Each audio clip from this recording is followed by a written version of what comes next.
Rebel Foods made its first pivot as a desperate survival move and ended up rewriting the restaurant rulebook.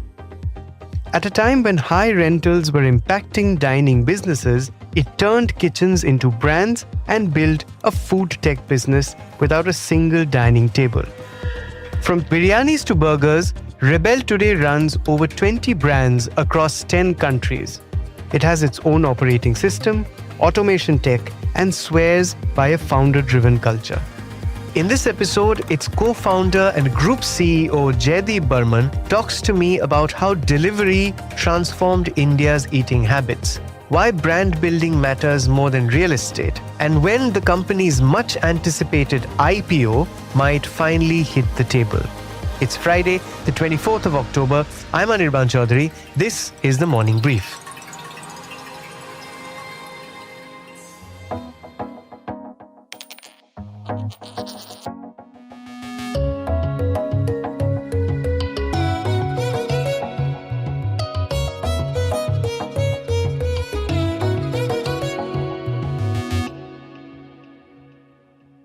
Hi Jaydeep, very warm welcome to the Morning Brief. Thank you. Thank you very much for having me.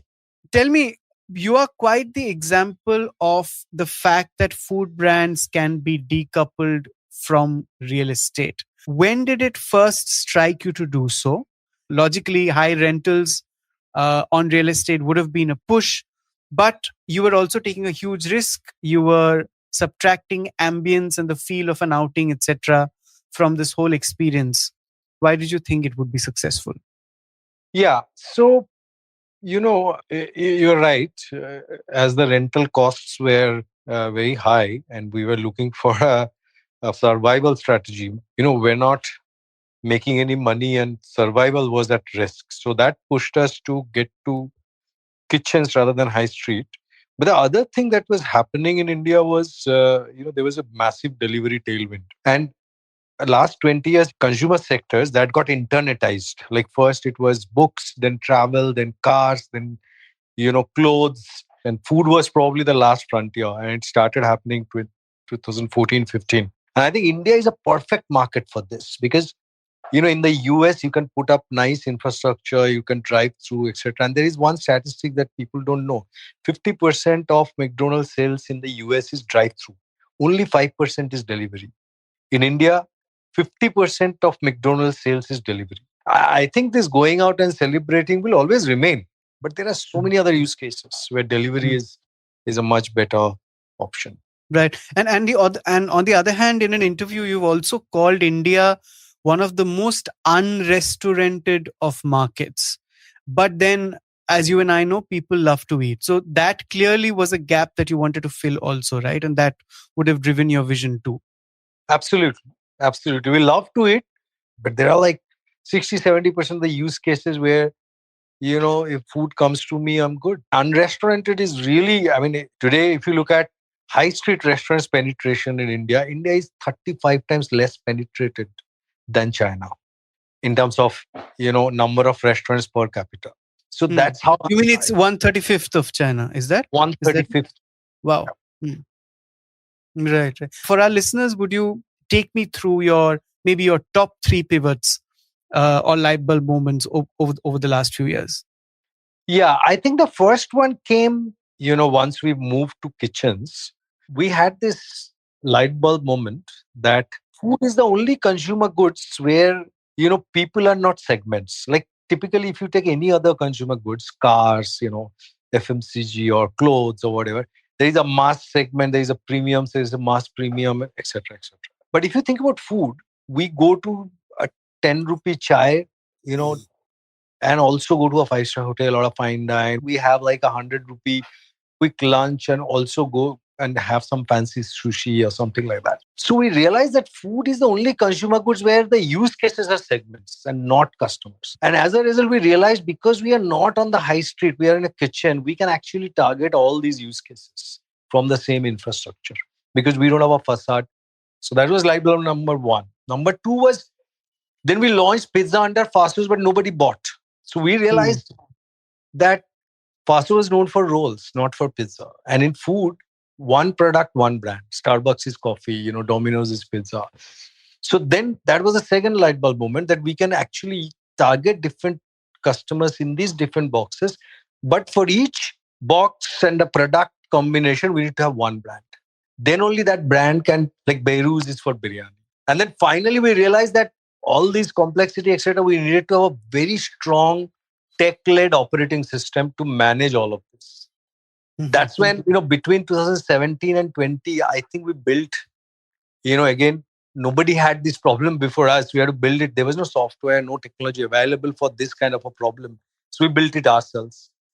And as a result, we created an operating system on top of which not only we can launch our own brands, but also, we can partner with someone, license some other brands, and so on and so forth. Okay, there is quite a quirky pattern in your hiring and funding stories. For example, the no CV culture that is so prevalent among startups these days. You were among the first ones to start it. And I think that sort of pattern has continued throughout the years. Like you sent a cold email to Sequoia for fundraising instead of a proper detailed pitch, I guess. So my question is, how have these quirks and decisions influenced the culture at Rebel? I believe there are two types of people, working people in this world. And one is people with founder mentality, and the second is people with CV mentality. So there's this book, one of the favorite books of Bezos, and it's written by Chris Zook and James Allen. It's called Founder Mentality. It talks about three characteristics of a founder mentality person. One is a mission driven character. So it's like some big goal, some ambition, etc.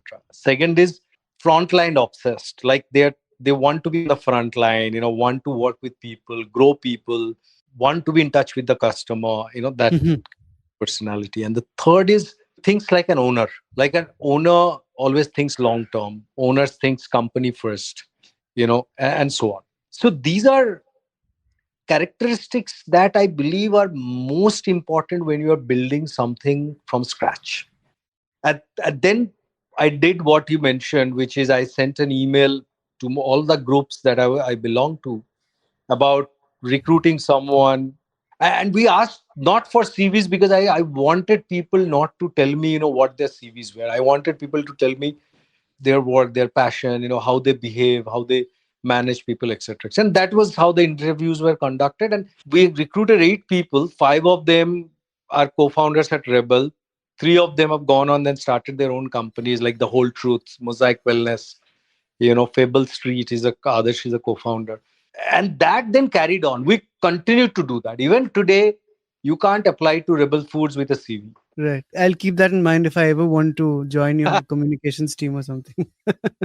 So, which also brings me to your business model and some of the things that you have done differently.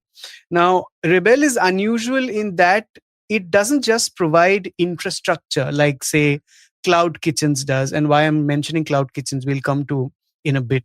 But Rebel actually owns brands, kitchens, and of course, tech end to end. Why has this thing of total control across the value chain been so important for you? Again, the answer is actually not very complicated. People don't call Coca-Cola a bottling company, right? They call it a beverage company.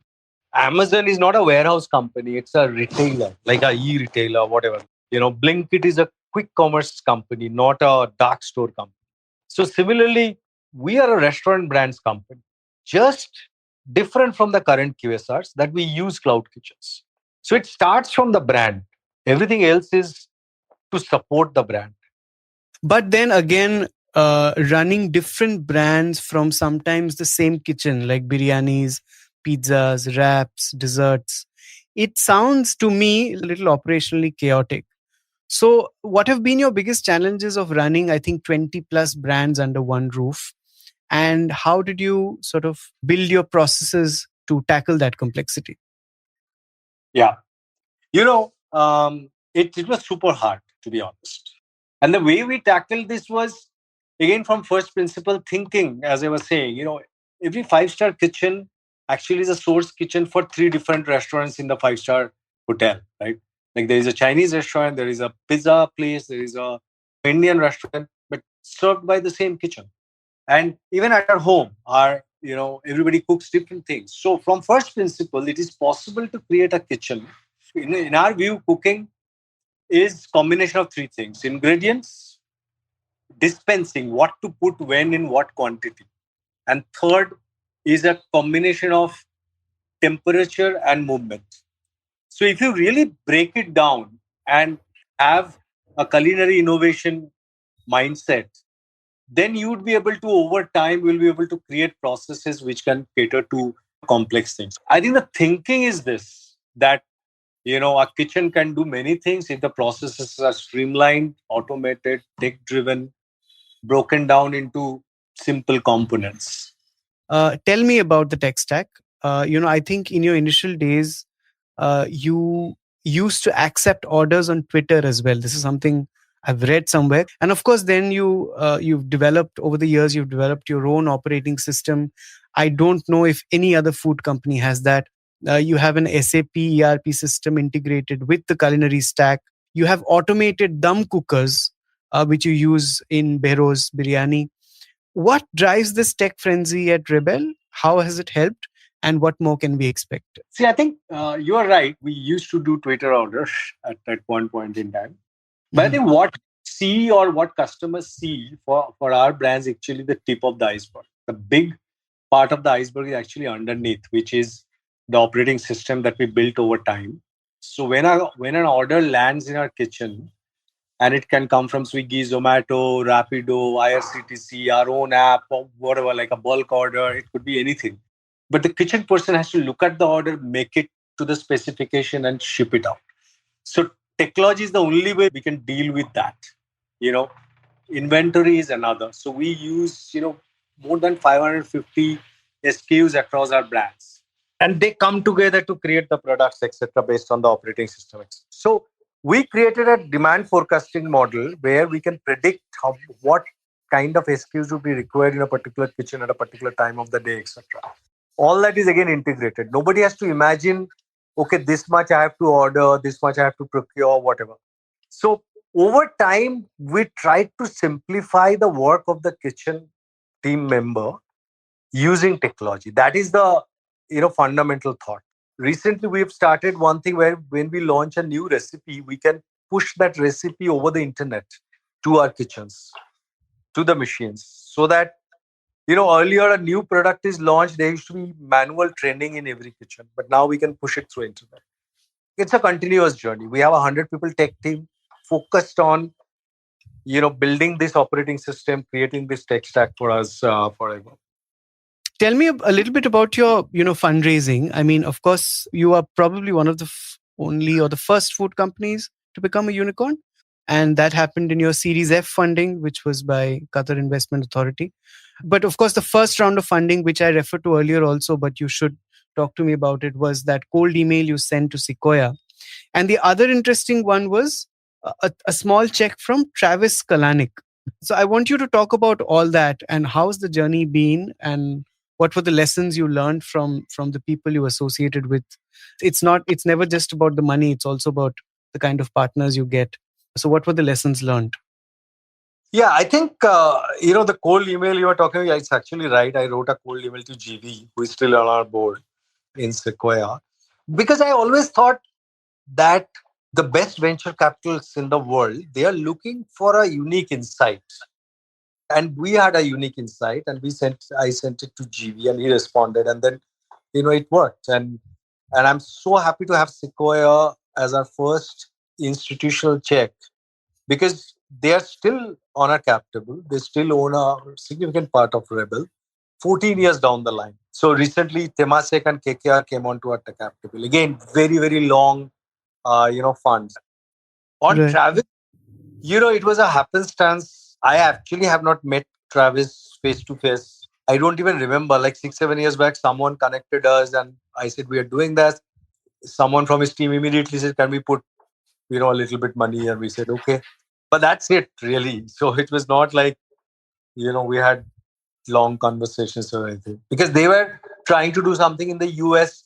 India is too far from them, and they thought what Rebel was doing was the right for the market. Maybe that's why they came in. They're still on the capital. So, yeah. So on that, you've reiterated this throughout our conversation that it is a unique model. But were there any global models that you took lessons from or got inspired from, be it Kalanix Cloud Kitchens or Kitopi in the Middle East or Deliveroo editions, say in the UK? Have there been any global models that have inspired you? I think globally, it has been an infrastructure model, largely.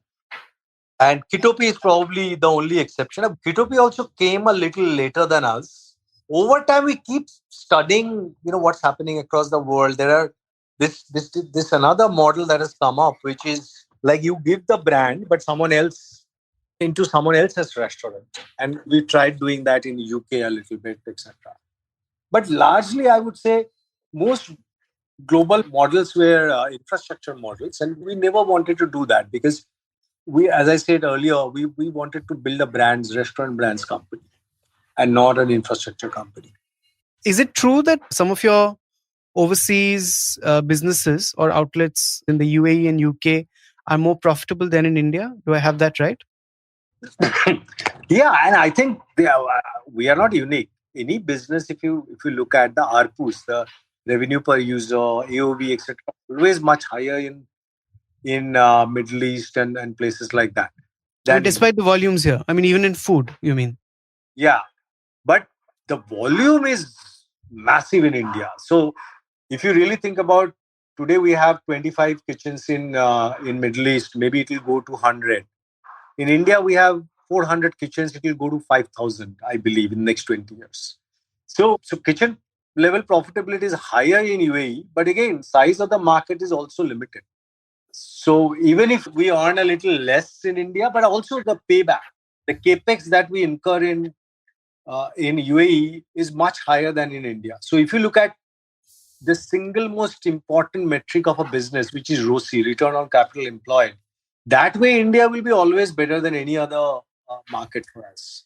What's your thought behind making Rebel a platform for other brands, external brands like from Naturals, the ice cream brand, to Wendy's, which is a global major in burgers, to Smoor, which is a homegrown sort of premium chocolate brand? Why these tie-ups?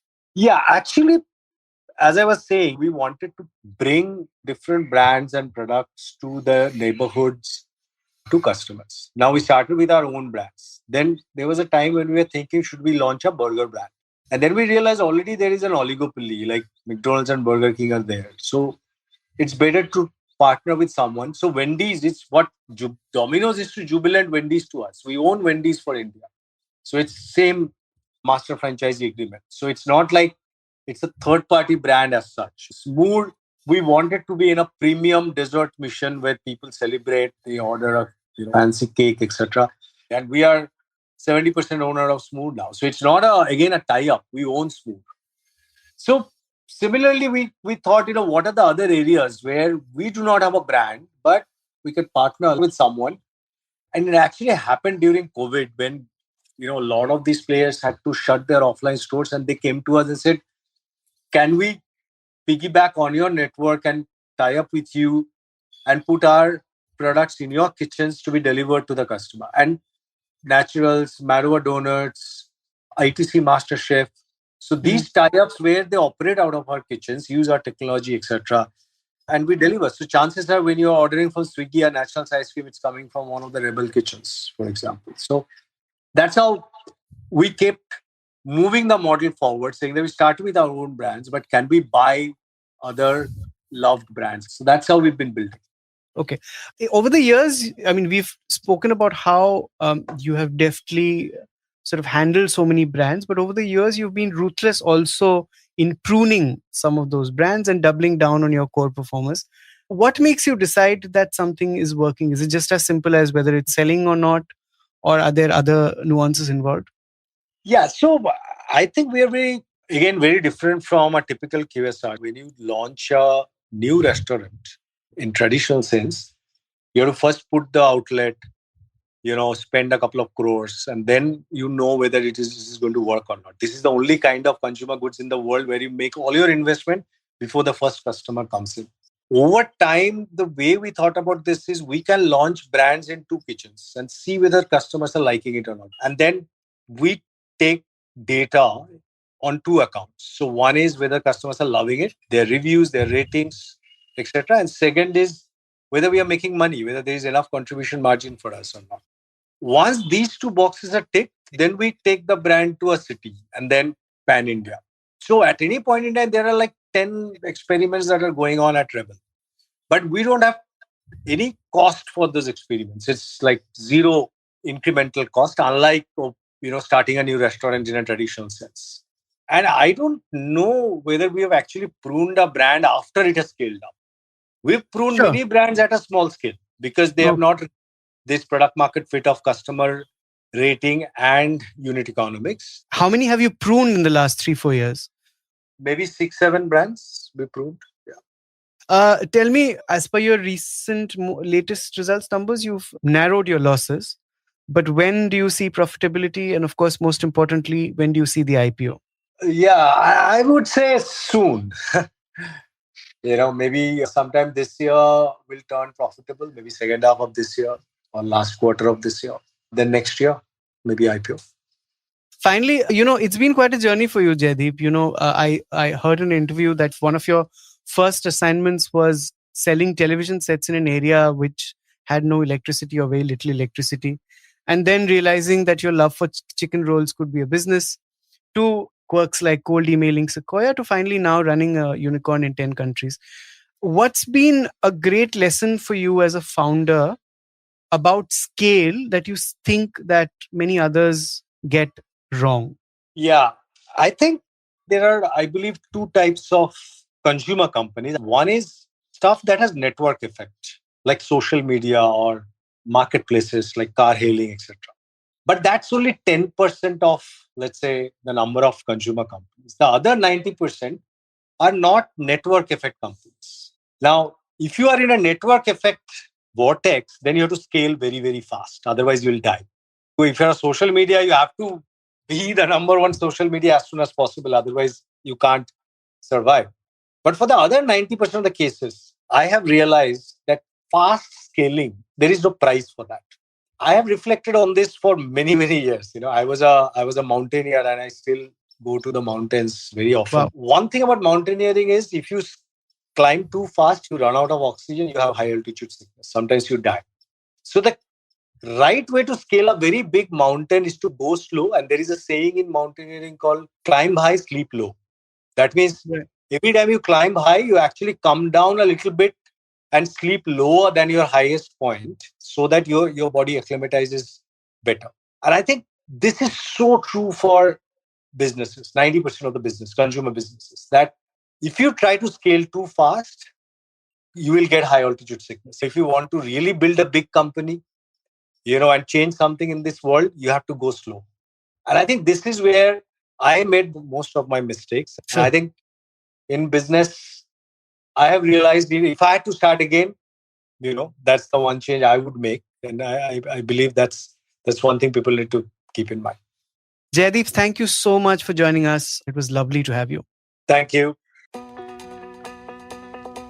From chicken rolls to a global IPO, Rebel's recipe has been simple: tech, taste, and tenacity. Because in business, as in mountaineering, the smartest climbs are often the slowest. That's it for today. You were listening to this episode on The Morning Brief. It was produced by me, sound designed by Indranil Bhattacharjee. A new episode of The Morning Brief drops every Tuesday, Thursday, and Friday, wherever you get your podcasts. Keep listening.